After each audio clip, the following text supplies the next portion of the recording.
So guys अभी मैं बना रही हूँ मैक्रोनी। सुबह का जो ब्रेकफास्ट होता है तो मुझे कुछ समझ में नहीं आ रहा था, तो मैंने सोचा क्यों ना मैक्रोनी बना ली जाए। जिसके लिए मैंने यहाँ पर प्याज, टमाटर, ग्रीन चिली एंड धनिया का पत्ता कटा हुआ मैंने रख रखा है। तो चलो फटाफट बनाते हैं और ब्रेकफास्ट करते हैं। सो गाइज मेरे ब्लॉग की शुरुआत हो रही है सीधे अभी गाड़ी में हम बैठे हैं, मम्मी बैठी है, नकुल तो ड्राइव भी कर रहे हैं, सब साथ में हैं हम लोग। तो अभी हम जा रहे हैं मथुरा। तो खैर मैं इन सब चीज़ों को छिपाना नहीं चाह रही, मैंने सोचा मैं आप लोगों को बता दूँ कि सडनली हमारा प्लान बन गया है। अभी घड़ी में 3:30 यानी कि नहीं सॉरी 4 बजने वाले हैं और हमारा प्लान बन गया है मथुरा जाने का। तो चलो फिर निकलते हैं। अभी हम वेट कर रहे हैं यहाँ पर श्रुति का, क्योंकि श्रुति पुन्नू दोनों को लेकर जाना था, बट पुन्नू आ नहीं रही है, उसको उल्टी भी होती है। चलो फिर निकल गए हैं हम आगे मथुरा के लिए, और श्रुति ने भी हमें ज्वाइन कर लिया है और मम्मी और श्रुति पीछे बैठे हैं। तो फिर कहते हैं ना कि बुलावा आता है तो सडनली प्लान बन जाता, बस वही हुआ है अभी हम लोगों के साथ। तो बुलावा आ गया है हमारा कान्हा जी का, तो इसीलिए हमारा प्लान भी बन गया। तो चलो फिर अभी चलते हैं और दर्शन करते हैं कान्हा जी का। पेट्रोल डलवा लिया हमने अपनी गाड़ी में और निकल रहे हैं हम आगे अपनी डेस्टिनेशन के लिए। देखो यहाँ पर हनुमान जी की ना कितनी बड़ी मूर्ति है ना, दर्शन कर लो आप लोग भी। तो जैसे मथुरा वाले रोड में सीधे सीधे चलते जा रहे हैं ना, तो यहाँ पर जैसे ढाबा हो या प्लॉट हो या फिर कोई गार्डन हो, तो सभी चीज़ों का नाम ना बस कान्हा जी के नाम से है, राधा जी के नाम से है। तो इस तरीके से देखने को मिल रहे हैं ना, जैसे जैसे इस रास्ते में बढ़ रहे हैं तो ऐसा फील हो रहा है कि अब कान्हा जी की नगरी बस पास ही आने वाली है और हम पहुँचने वाले हैं। और सोती तो सो रखी थी, सोती को सीधे उठा कर ले लिया हमने, बुलवा लिया इसको कि चलो चलते कान्हा जी से दर्शन करने। तो इसी के साथ जयकारा लगाते हैं, श्री कृष्ण भगवान की जय, बोलो राधा रानी की जय। तो चलो फिर चलते हैं और दर्शन करते हैं, देखते हैं कैसा एक्सपीरियंस रहता है, दर्शन सही से हो पाते नहीं हो पाते, जो भी होगा आप लोगों के साथ ज़रूर शेयर करूँगी। जो भी एक्सपीरियंस होता है हमारा वो आप लोगों के साथ ज़रूर शेयर करूँगी। तो हमने ना आगे से टर्न ले लिया है वृंदावन जाने वाले रास्ते में। आई थिंक वृंदावन पहले पड़ता है, उसके बाद मथुरा पड़ता है। तो मुझे ज़्यादा नॉलेज नहीं थी क्योंकि मैं पहली बार आ रही हूँ यहाँ पर दर्शन करने के लिए। तो इसलिए नकुल ने अभी मुझे बताया कि तू मथुरा वो बोल रही है, मथुरा आगे है, वृंदावन वाले रास्ते में हम जा रहे हैं। तो चलो फिर चलते हैं वृंदावन नगरी और करते हैं कान्हा जी का दर्शन। तो अभी हम पहुंच गए हैं वृंदावन के मार्केट में, काफ़ी भीड़ वाली एरिया है और अभी आगे धीरे धीरे जा रहे हैं हम। जब बस हम पहुंच ही गए हैं वृंदावन, बस थोड़ा और पैदल चलना होगा। तो कहीं पार्किंग की जगह देख रहे हैं गाड़ी लगाने के लिए, तो गाड़ी लगा देंगे। गाड़ी लगाने के बाद हम यहाँ से निकलेंगे पैदल। ये मंदिर देखो, आधे किलोमीटर है, वृंदावन भी आधे किलोमीटर है, बाकी बिहारी मंदिर 2.5 किलोमीटर है।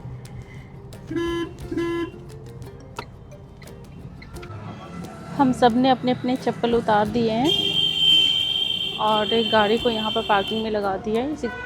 इसी गाड़ी में अपने चप्पल उतार के रखे हैं और चलो अब चलते हैं दर्शन करने के लिए कान्हा जी के।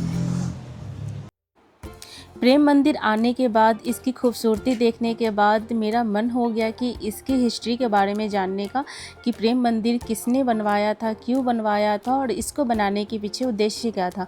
जहाँ तक मुझे इसके बारे में जानकारी मिली, मैंने सोचा क्यों ना अपना एक्सपीरियंस आप लोगों के साथ भी शेयर करूँ। सबसे पहले इसके इतिहास के बारे में जानते हैं। प्रेम मंदिर वृंदावन के सबसे भव्य और लोकप्रिय मंदिर में से एक है। इसका निर्माण जगत गुरु कृपालु महाराज ने कराया था। उनका उद्देश्य ऐसा मंदिर बनाना था जो लोगों को प्रेम, भक्ति और भगवान के प्रति समर्पण का संदेश दे। यहाँ आपको कृष्ण लीलाओं की झांकियाँ भी देखने को मिलेगी।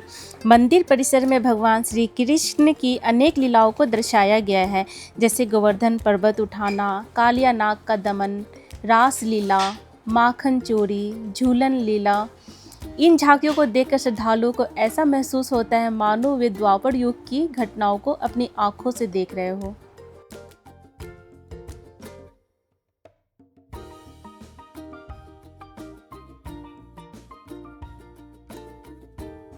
निर्माण की शुरुआत के बारे में जानते हैं। वर्ष 2001 में मंदिर की आधारशिला रखी गई। हजारों कारीगरों, शिल्पकारों ने कई वर्षों तक मेहनत करके इस मंदिर को बनाया। मंदिर का निर्माण मुख्य रूप से सफ़ेद इटालियन संगमरमर से किया गया, जिसे विशेष रूप से मंगवाया गया था।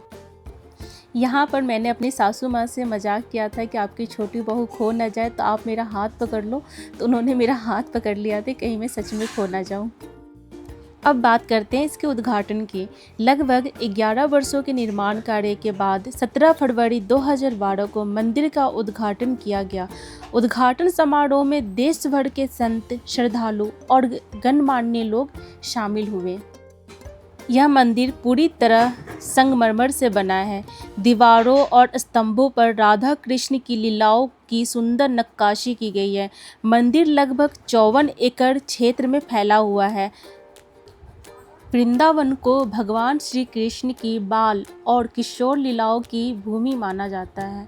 इसी कारण प्रेम मंदिर का निर्माण भी वृंदावन में किया गया, ताकि श्रद्धालु कृष्ण प्रेम और भक्ति का अनुभव कर सके। मंदिर की दीवारों, खंभों और छतों पर की गई बारीक नक्काशी राधा कृष्ण के प्रेम और उनकी दिव्य लीलाओं को दर्शाती है।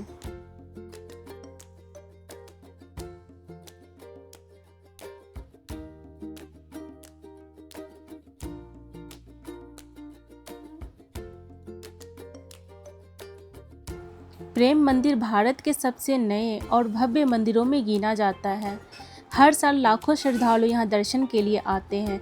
जन्माष्टमी, राधाष्टमी और होली के समय यहाँ विशेष सजावट की जाती है। गर्मी में राहत मिल गई यार। कितना अच्छा मौसम हो रहा है अभी इतना अच्छा मौसम हो रहा है। मम्मी भी गर्मी से परेशान हो रही थी, लेकिन अभी देखो मम्मी को चेहरे को खुशी तो देखो इनकी। हाँ जी पति जी, अच्छा मौसम हो गया, कितना अच्छा हो गया ना, आने का कितना सही रहा ना, जैसे लग रहा हो। देखो कितना बढ़िया हो रहा है मौसम। और श्रुति कितना बढ़िया लग रहा है ना अभी यहाँ पर। अभी इतनी ज़्यादा गर्मी हो रही थी ना, और अब है तो बहुत अच्छा सा लग रहा है ना। शाम के समय प्रेम मंदिर की सुंदरता अपने चरम पर पहुंच जाती है। रंग बिरंगी रोशनियों सजाई यह मंदिर किसी स्वर्ग महल जैसा दिखाई देता है। तो गाइस प्रेम मंदिर ना कितना खूबसूरत दिख रहा है ना। एक लाइटिंग भी है इसके ऊपर, कितनी प्यारी सी लग रही है। और ऊपर से वेदर भी चेंज हुआ ना, तो वेदर चेंज होने की वजह से इसकी खूबसूरती ना और ज़्यादा बढ़ गई है। और अभी सच बताओ तो जो वेदर चेंज हुआ ना, तो यहाँ पर आए हुए श्रद्धालुओं की मतलब चेहरे पे ना खुशी देखने लायक थी। इतनी ज़्यादा गर्मी हो रही थी, इस गर्मियों के बीच में ना ऐसा वेदर हो गया, अब तो किसी का भी मन नहीं हो रहा है यहाँ से जाने। जगत गुरु कृपालु महाराज जी का मानना था कि प्रेम ही वह माध्यम है जिससे मनुष्य भगवान तक पहुंच सकता है। इसी विचार को साकार रूप देने के लिए वर्ष 2001 में प्रेम मंदिर की आधारशिला रखी गई थी।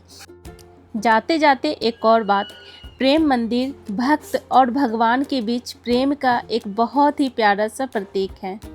तो दोस्तों, यह था प्रेम मंदिर का इतिहास और इसकी अद्भुत कहानी। यदि आप कभी वृंदावन आए तो इस भव्य मंदिर के दर्शन अवश्य करें। इसकी दिव्य सुंदरता, शांत वातावरण और आध्यात्मिक ऊर्जा आपके मन को एक अलग ही आनंद से भर देगी। बोलो श्री राधे राधे, जय श्री कृष्ण। सो दोस्तों, हमें तो यहाँ से जाने का बिल्कुल भी मन नहीं हो रहा था। आप देख सकते हो इतनी ठंडी ठंडी हवा चल रही थी, लेकिन फिर भी घर तो जाना ही था। तो फिर यहाँ से निकल कर हम जाते हैं, रास्ते में एक ढाबा पड़ता है, वहाँ जाते हैं, वहाँ डिनर करते हैं और डिनर कर कर सीधे हम निकल जाते हैं घर के लिए, क्योंकि फिर मंडे से हमें ऑफिस भी ज्वाइन करना था। जय श्री राधे। वृंदावन से निकल चुके हैं हम घर के लिए, और घड़ी में भी 9:30 बज रहे, तो हमने डिनर भी कर लिया। वहाँ ढाबे पे रुके थे हम, वहाँ पर डिनर भी कर लिया हमने। और अभी देखते हैं कितने बजे तक घर पहुँचते, क्योंकि 9:30 बजे तक रोड खाली खाली मिला, तो मे बी 11:30 बजे तक हम घर पहुँच जाएंगे।